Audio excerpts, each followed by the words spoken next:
Let us now go to our very important, very basic chapter, theory of demand and supply.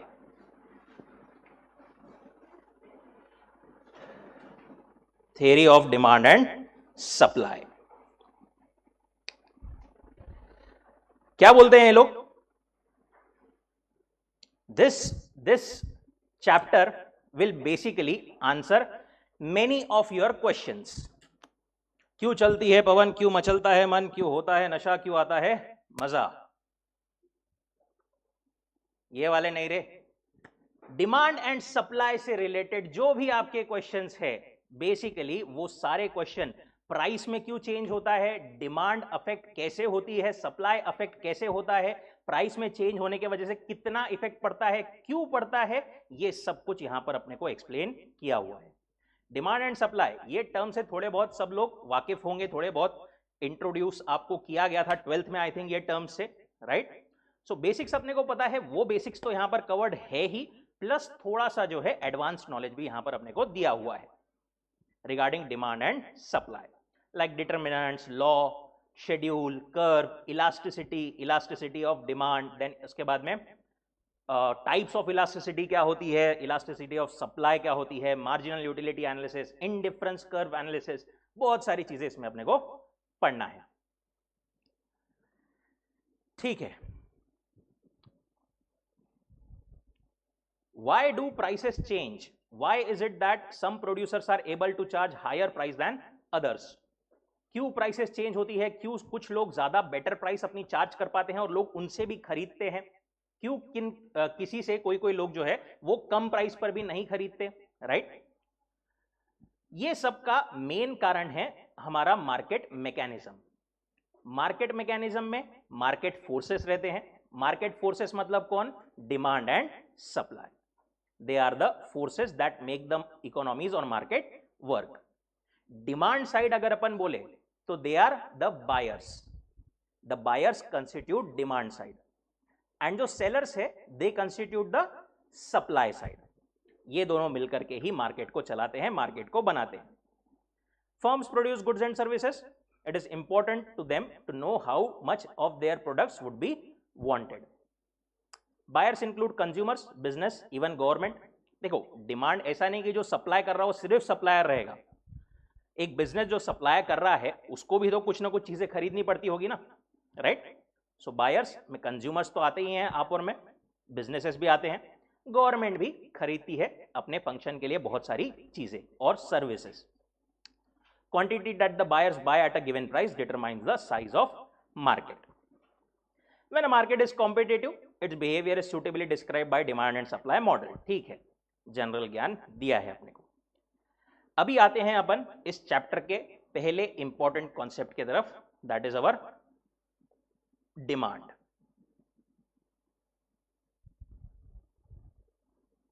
Demand मतलब क्या, क्या पता है आप लोगों को? बोलिए.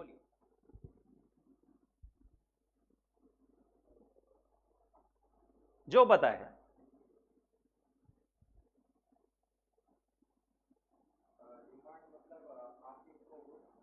Asking for goods, okay.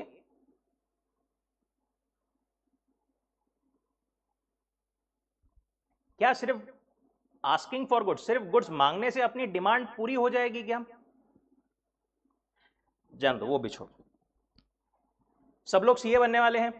CA बनने के बाद में ऐसी क्या आपका मतलब, सबका एक रहता है कि यार मैं सीए बन जाऊंगा, बहुत पैसे आएंगे, तो ये चीज खरीदना है. सबका एक ड्रीम, कुछ ना कुछ एक चीज रहती है. क्या है वो? अरे शर्माओ मत, बोलो बोलो. बाइक और car,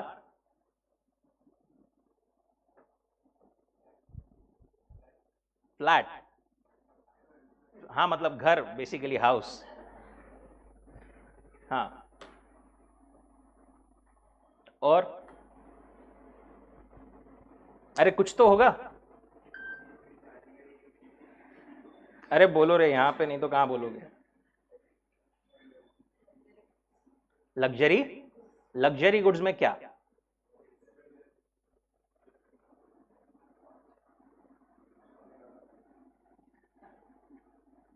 it can be iPhone, iPhone तो अभी भी है सर हमारे पास, ठीक है, जिसके पास में है उसके लिए नहीं।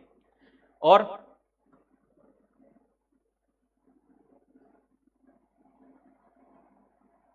सबके ऐसे कुछ ना कुछ, मे बी किसी के लिए ज्वेलरी हो सकता है, मे बी एक्सपेंसिव बैग्स हो सकते हैं स्पेशली फॉर गर्ल्स, और वॉचेस हो सकती है, राइट, शूज, ये भी सब हो सकते हैं। तो डिमांड ये चीजों की आने के लिए सबसे पहले ये क्या है, अपनी ये सब चीज खरीदने की इच्छा है, राइट। तो सबसे पहली चीज जो डिमांड के लिए अपनी आई वो क्या है, अवर डिजायर। सबसे पहली चीज क्या आई, डिजायर, दैट इज अपनी इच्छा। पर सिर्फ आपकी इच्छा है तो क्या सिर्फ इच्छा होने से वो डिमांड फुलफिल हो जाएगी क्या? अभी फुलफिल हो सकती है क्या? नहीं। इच्छा तो मेरी भी है रे, ये देख अभी देख ही रहा था मैं, किधर गया ये वॉच, बहुत मस्त लगी, काहे कि ये पटेक फिलिप गोल्डन चाइम, राइट, मस्त एकदम, बहुत ज्यादा, बहुत जोर से डिजायर है कि खरीदना ही है, चाहिए ही। प्राइस कितनी है पता है क्या?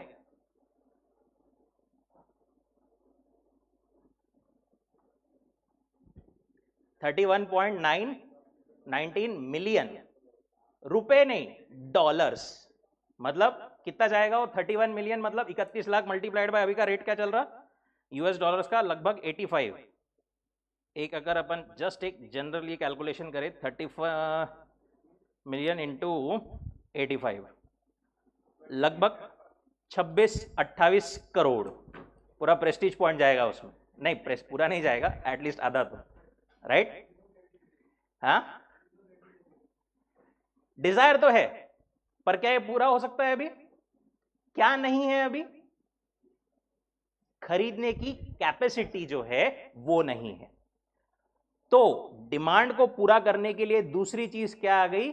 खरीदने की कैपेसिटी, दैट इज वी से एबिलिटी टू पे, that is our second thing. क्या ये दोनों हैं तो अपनी डिमांड इफेक्टिव हो जाएगी क्या, या डिमांड फुलफिल हो जाएगी क्या? एक और तीसरी छोटी सी चीज अपने को लगेगी यहां पर। देखो पैसे है, डिजायर भी है, बट आपको एक और आखिरी में छोटी सी चीज चाहिए, willingness. Willingness to use that money और those resources on your Dzire.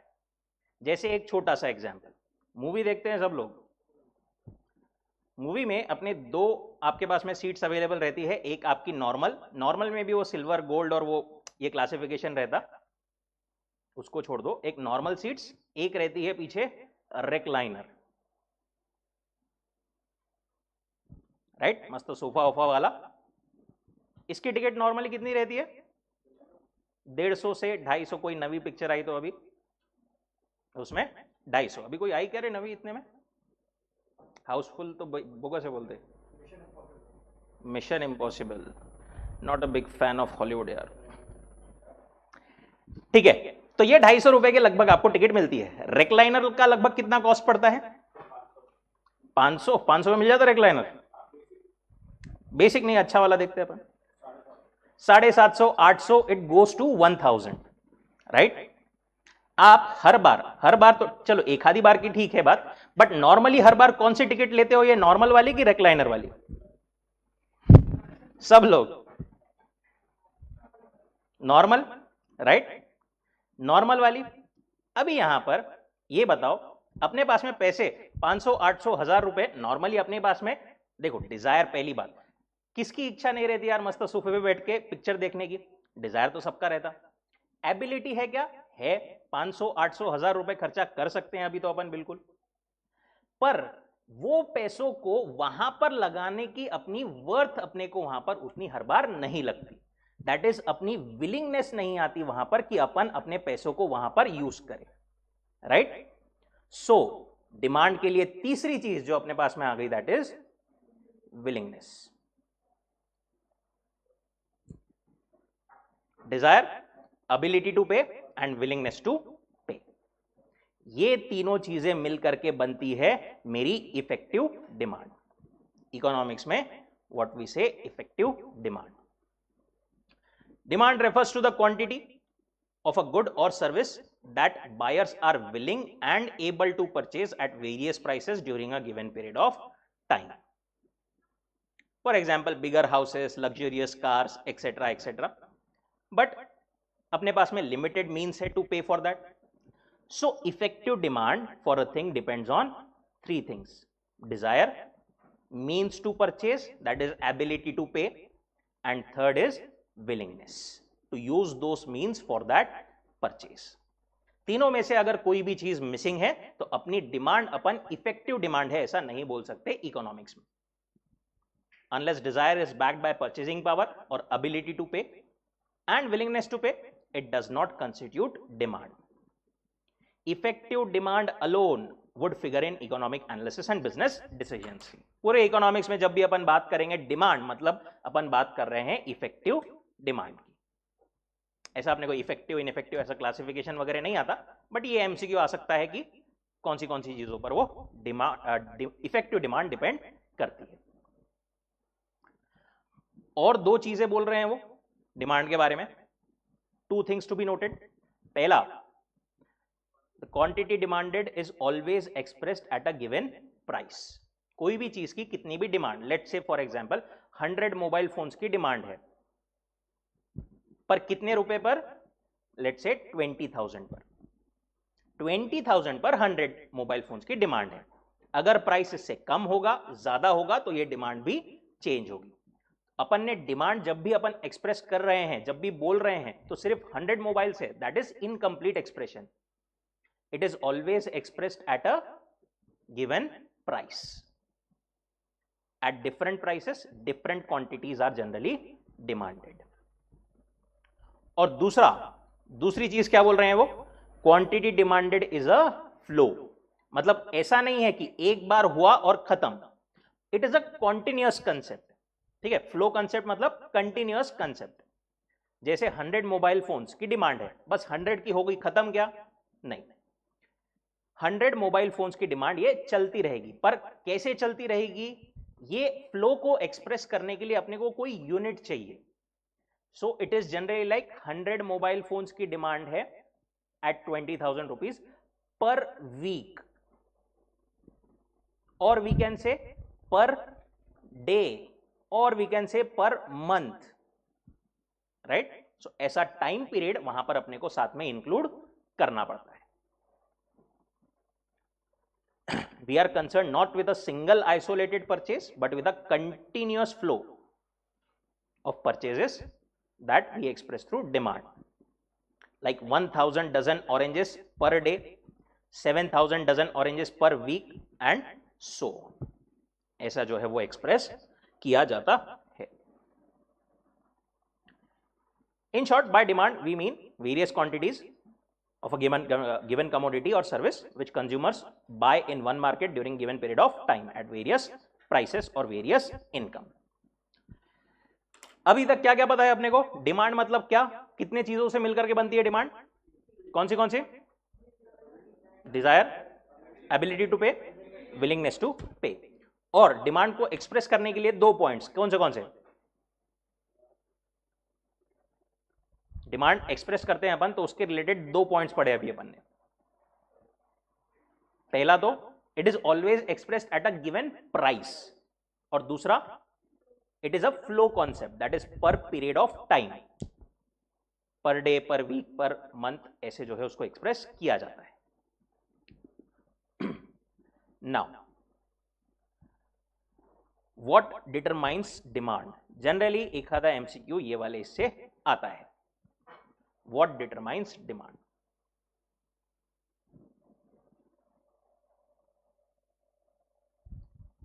देखो, डिमांड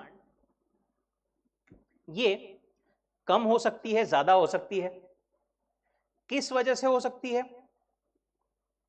हो सकता है प्राइस उस कमोडिटी का चेंज हो जाए, या हो सकता है मेरी इनकम बढ़ जाए। अगर इनकम बढ़ गई, प्राइस उतनी रहने दो, बट इनकम बढ़ गई तो भी मैं क्या करूंगा? ज्यादा डिमांड करूंगा। Substitutes, complements, that is related goods के वजह से भी डिमांड अफेक्ट हो सकती है। ये सारे जो फैक्टर्स है, ये सारी जो चीजें हैं जिनके वजह से डिमांड अफेक्ट होती है, they are called determinants of demand. क्योंकि ये लोग डिटरमाइन करते हैं, ये फैक्टर्स डिटरमाइन करते हैं कि डिमांड कैसी रहेगी, कम होगी, ज्यादा होगी, कैसी रहेगी, ये डिटरमाइन करते हैं। इसलिए they are called determinants of demand. Price of commodity, price of related commodities, उसके बाद में disposable income of the consumer, उसके बाद में taste and preferences of buyer, उसमें 4 इफेक्ट्स है, bandwagon, demonstration, snob, Veblen, consumer expectation, other factors, size of population, age distribution, level of national income, consumer credit facility, etcetera etcetera etcetera. एक एक determinant अपन देखना जो है चालू करते हैं। Knowledge of the common determinants of demand of a product or service and the nature of relationship between demand and its determinants are essential for business firms for estimating market demand for its product. अब ये चीजें अपन पढ़ क्यों रहे हैं? क्योंकि अपन आगे चल के अगर किसी भी बिजनेस को सलाह देंगे, कंसल्टेंसी देंगे बेसिकली, तो अपने को ये नॉलेज होना चाहिए कि कौन सी चीज की वजह से उनकी डिमांड अफेक्ट हो रही है, राइट? कौन सी चीज किस तरीके से डिमांड को अफेक्ट करती है, ये अपने को पता रहना चाहिए। ये अपने को पता रहेगा या एक बिजनेस को पता रहेगा, तभी वो प्रॉपरली अपने फोरकास्ट वगैरह सब कर पाएंगे एंड प्रॉपरली अपने डिमांड को, अपने मार्केट को मैनेज कर पाएंगे। इंपॉर्टेंट फैक्टर्स या इंपॉर्टेंट डिटरमिनेंट्स में सबसे पहला डिटरमिनेंट, सबसे basic determinant, price of the commodity. कोई भी चीज की प्राइस के हिसाब से उसकी डिमांड रहेगी। ये तो basic, very basic common sense है यार ये तो, राइट? प्राइस के हिसाब से डिमांड अफेक्ट होगी। अगर प्राइस कोई भी चीज का बढ़ गया तो आप नॉर्मली उसको ज्यादा खरीदोगे या कम खरीदोगे? कम खरीदेंगे ऑब्वियसली। अगर कोई भी चीज का प्राइस कम हो गया तो उसको ज्यादा खरीदेंगे या कम खरीदेंगे? ज्यादा खरीदेंगे। बस वही बोलता है पहला determinant. Obviously goods own price is the key determinant of demand. Ceteris paribus, that is other things being equal, the demand for a commodity is inversely related to its price. अगर प्राइस बढ़ गई तो मेरी demand क्या हो जाएगी? कम हो जाएगी। अगर प्राइस कम हो गई तो मेरी डिमांड बढ़ जाएगी। कोई भी चीज के बारे में, जो भी नॉर्मल गुड्स है, सब में ये चीज जनरली एप्लीकेबल होती है। वेजिटेबल्स, ये मोबाइल फोन, ये बॉटल, ये रिमोट, ये पेन, हर एक चीज में ये एप्लीकेबल होता है। फॉर एग्जाम्पल 10 रुपए का पेन नॉर्मली है, अगर वो पेन 15 रुपए का हो गया तो मे बी ओवरऑल लेवल पर एक इंडिविजुअल अपने को 5 रुपए से फर्क ना पड़े, बट ओवरऑल पूरे लेवल पर डिमांड जो है कम होगी। लोग जो है मे बी उस पेन के जगह दूसरा पेन यूज करेंगे या पेंसिल यूज करेंगे। वैसे ही अगर 10 के जगह 5 हो गई तो लोग भर भर के उसको ही यूज करेंगे। ऐसा जो है ये अफेक्ट करता है। अब ये जो रिलेशन है, एक बढ़ने से दूसरा फैक्टर कम होता है या एक कम होने से दूसरा बढ़ता है, ये ऐसा जो रिलेशन होता है इसको अपन बोलते हैं इनडायरेक्ट या इनवर्स या निगेटिव रिलेशनशिप। ठीक, ऐसा जो रिलेशन है, इन्होंने यहां पर एक ही वर्ड दिया है अपने को कि demand for a commodity and its price are inversely related. Inversely के बाजू में लगे तो निगेटिव एंड वो भी लिख लो, वैसे अपने को इतने बार रेफरेंस आएगा उसका कि आपको लर्न ही हो जाएगा। इनडायरेक्ट, इनवर्स या निगेटिव। एक और चीज इन्होंने यहां पर दी थी है सेंटेंस में, सेटेरिस पैरिबस। ये क्या है? अगेन एक टर्म है जिसका मतलब क्या होता है? Other things being equal. अपन जब एक फैक्टर के बारे में पढ़ रहे हैं, अपन ने ऊपर यहां पर क्या बोला? प्राइस से भी अफेक्ट होता है, इनकम से भी, सब्स्टिट्यूट से भी, कॉम्प्लीमेंट से भी। एक चीज के बारे में पढ़ रहे हो ना आप, बाकी सबको क्या रखो? कांस्टेंट रखो, राइट? क्लास में है ना, बाकी सब चीजों को दिमाग से निकाल दो। प्राइस सिर्फ प्राइस के बारे में बात कर रहे हैं तो सिर्फ प्राइस को ही समझो, बाकी सब चीज जैसी की वैसी है। इनकम की बात कर रहे हैं, प्राइस को कांस्टेंट रखो, सब्स्टिट्यूट्स वगैरह सबको, बाकी सबको कांस्टेंट रखेंगे, सिर्फ इनकम के बारे में ही सोचेंगे, right? That term is ceteris paribus, other things remaining constant और इक्वल। इस पर भी एमसीक्यू आया था, कितने बेसिक चीज पर कि ceteris paribus मतलब क्या, जनवरी वाले अटेम्प्ट में, जनवरी 25 वाले अटेम्प्ट में ceteris paribus मतलब क्या, ऐसा एमसीक्यू आया था। अच्छा, it implies rise in price of commodity brings about a fall in the quantity purchased and vice versa. This happens because of income effect and substitution effect. अब ये अपने को पता है, कॉमन सेंस है, बट कॉमन सेंस का भी कुछ ना कुछ लॉजिक है जो इन्होंने एक्सप्लेन किया हुआ है। ऐसा क्यों होता है ये कि प्राइस बढ़ने से डिमांड कम या प्राइस कम होने से डिमांड ज्यादा? This happens because of income and substitution effect. क्या है ये दोनों इफेक्ट सर? बताएंगे आगे। नहीं सर अभी बताओ। अरे है आगे अपने को, देखो यहां पर, भरोसा नहीं क्या तुमको? ये रहा rational of law of demand में substitution effect and income effect पढ़ेंगे अपन आगे।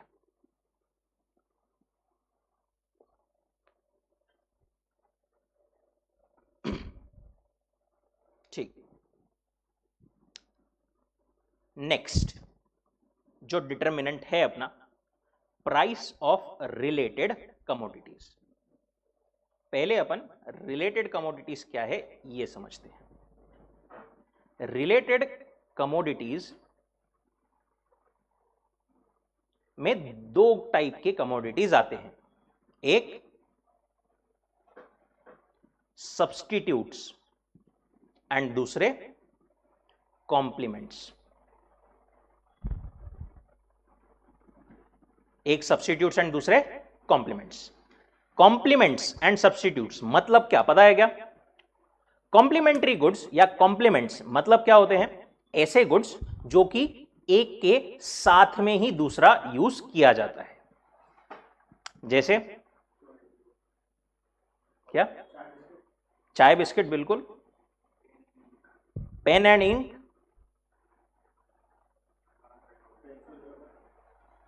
Pencil rubber, okay. पेट्रोल और कार, परफेक्ट।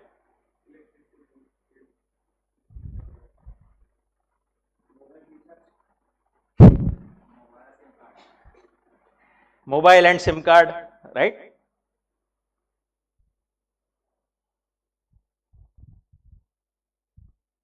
ऐसे जो है सारे कॉम्प्लीमेंट्री गुड्स रहते हैं जो एक के साथ में ही दूसरा यूज किया जाता है, राइट। दूसरे गुड्स होते हैं सब्स्टिट्यूट्स।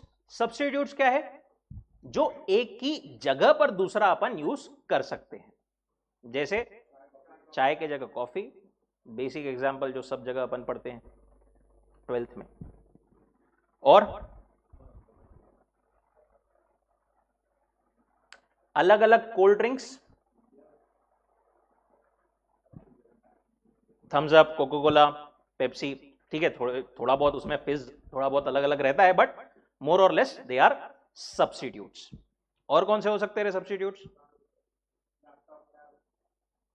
लैपटॉप और tab to a certain extent बोल सकते हैं अपन। कार बस नहीं बोल सकते आई थिंक। रिक्शा और बस वो भी परफेक्ट सब्स्टिट्यूट्स नहीं है, क्योंकि उसके दोनों के कॉस्ट में बहुत ज्यादा ये हो जाता है डिफरेंस। पेट्रोल एंड डीजल, दोनों के कार ही अलग अलग है वो।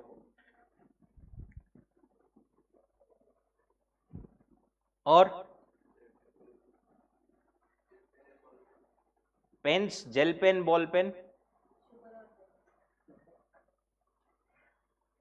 Sugar, jaggery, stevia, sugar free, right. ये सब कौन है? सब्स्टिट्यूट्स है, राइट। सब्स्टिट्यूट्स एंड कॉम्प्लीमेंट्स, इन दोनों में चेंज होने की वजह से मेरे मेन गुड की डिमांड में भी चेंज होता है। इनके प्राइस में चेंज होने की वजह से मेरे मेन गुड की डिमांड में भी चेंज होता है, राइट। अभी आज सिर्फ मैं एक छोटा सा इंट्रो देके छोड़ दे रहा है, इसको डिटेल में अपन कल जाते हैं। अगर मेरे कॉम्प्लीमेंट की प्राइस बढ़ गई ना, तो मेरे मेन गुड की डिमांड क्या होती है, कम हो जाती है। और अगर मेरे कॉम्प्लीमेंट्री की प्राइस कम हो गई तो मेरे मेन गुड की डिमांड बढ़ जाती है। सब्स्टिट्यूट के साथ में क्या होता है, मेरे सब्स्टिट्यूट गुड की प्राइस अगर बढ़ गई तो मेरे मेन गुड की डिमांड बढ़ जाती है, और मेरे सब्स्टिट्यूट की प्राइस अगर कम हो गई तो मेरे मेन गुड की डिमांड भी कम हो जाती है। राइट? क्यों क्या, ये अपने को पूरा आगे एक पेज में एक्सप्लेन किया हुआ है, इसको अपन डिटेल में देखते हैं कल।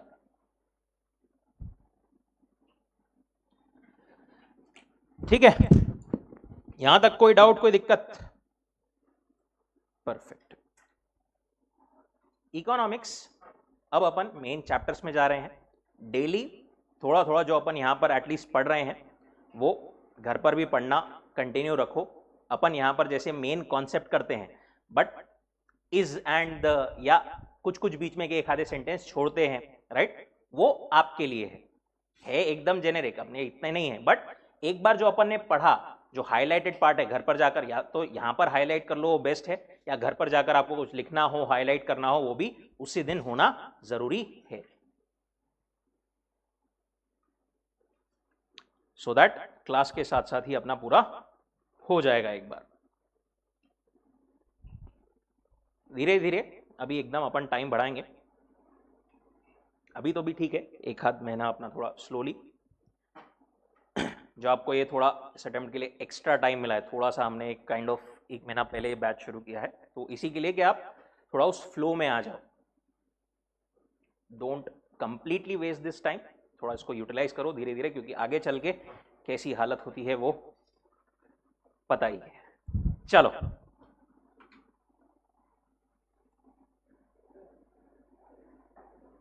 Thank you so much. नहीं, आप लोगों का